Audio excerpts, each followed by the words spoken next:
الله الرحمن الرحيم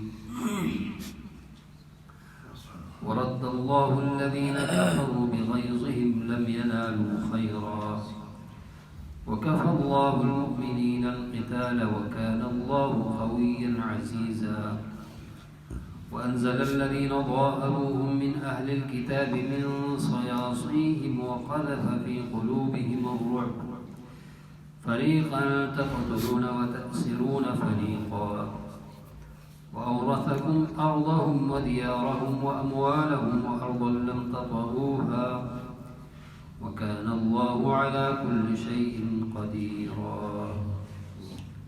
سورہ احزاب کی آیت نمبر 25 سے 27 تک تلاوت کی ہے.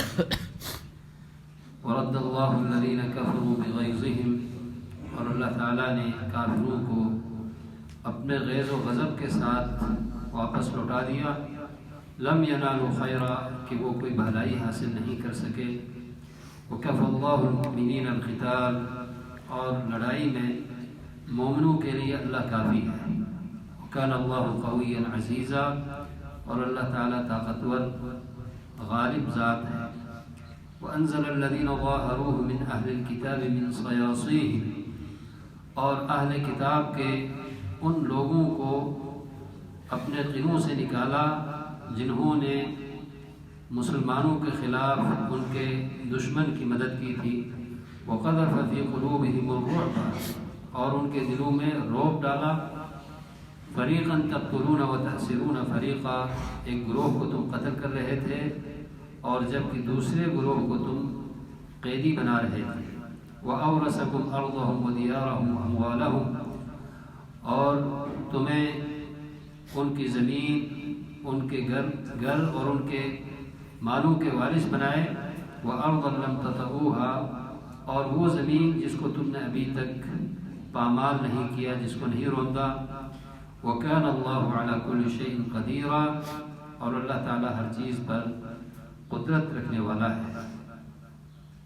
ان آیتوں میں اللہ تعالیٰ نے جنگ احزاب میں مومنوں کے ساتھ جو احسان کیا، انعام کیا، ان کی مدد کی، اس کے بارے میں ذکر ہے کہ اللہ تعالیٰ نے کافروں کو جو اتحادی فوج تھی ان کو اللہ تعالیٰ نے ان کے اپنے غیظ و غضب کے ساتھ واپس لوٹا دیا کہ وہ لوگ کوئی بھلائی حاصل نہیں کر سکے.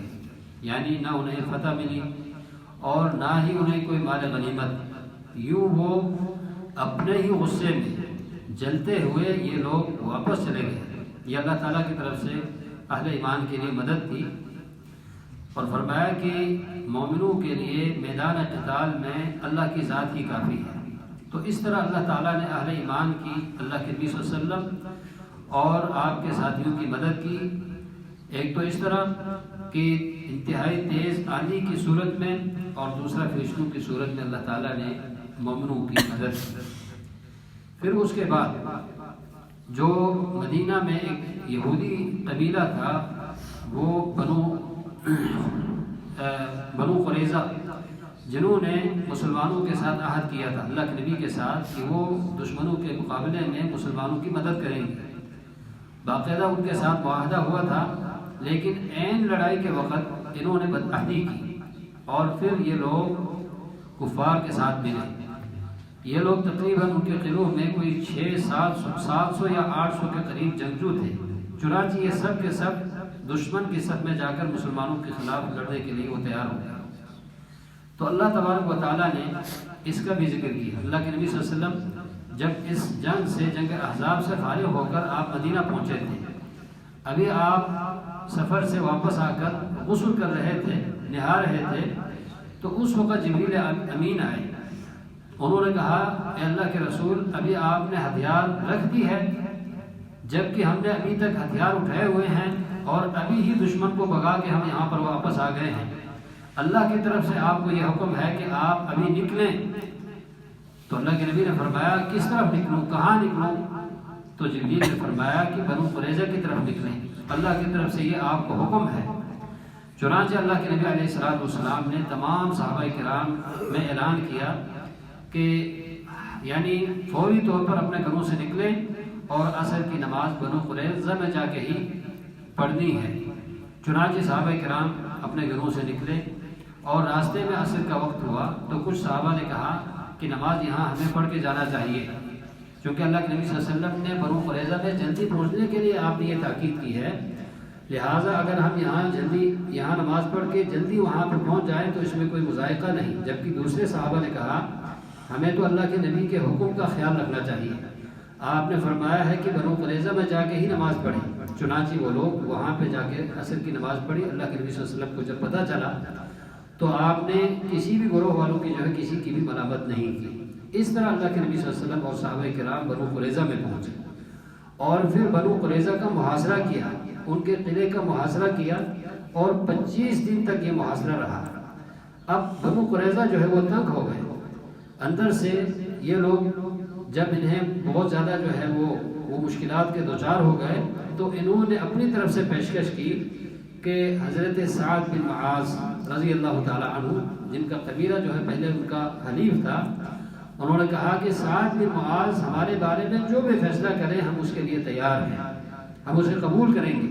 سعد بن معاذ مدینہ میں تھے، اللہ کے نبی صلی اللہ علیہ وسلم نے ان کو بلایا، پھر سعد بن معاذ وہاں پہنچ گئے تو سعد بن معاذ رضی اللہ عنہ سے اللہ کے نبی نے فرمایا اے سعد ان کے بارے میں تو فیصلہ کر دے۔ سعد نے فرمایا اللہ کے نبی کیا یہ لوگ تیار ہیں اس کے لیے؟ اللہ کے نبی نے فرمایا ہاں۔ اور سعد نے پھر سوال کیا اے اللہ کے نبی آپ بھی اور آپ کے ساتھی بھی میرے فیصلے پر راضی ہوں گے؟ تو اللہ کے نبی نے فرمایا ہاں ہم سب راضی ہیں۔ چنانچہ سعد رضی اللہ تعالی عنہ نے یہ فیصلہ کیا کہ بنو قریظہ کے جتنے بھی جنگجو تھے ان سب کو قتل کیے جائیں اور ان کے جتنے بھی جو بچے ہیں، عورتیں ہیں، بوڑھے ہیں، ان سب کو قیدی بنا لیے جائیں۔ تو اللہ کے نبی صلی اللہ علیہ وسلم نے فرمایا اے سعد تو نے ایسا فیصلہ کیا ہے جو عرش والے کا فیصلہ ہے، اللہ کا فیصلہ ہے، تو نے بہترین فیصلہ کیا ہے۔